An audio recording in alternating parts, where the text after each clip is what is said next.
How to view Instagram insights. First, open the Instagram app and go to your profile by tapping the profile icon at the bottom right. If you see Professional Dashboard at the top of your profile, that means you already have a professional account.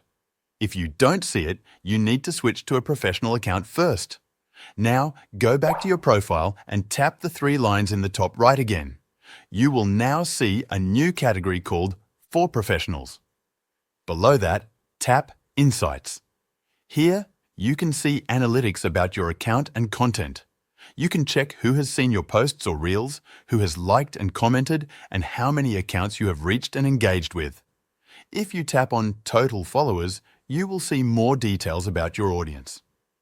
You can check if your followers are growing over time, see their top locations by city and country, view their age ranges, and find out if you have more male or female followers.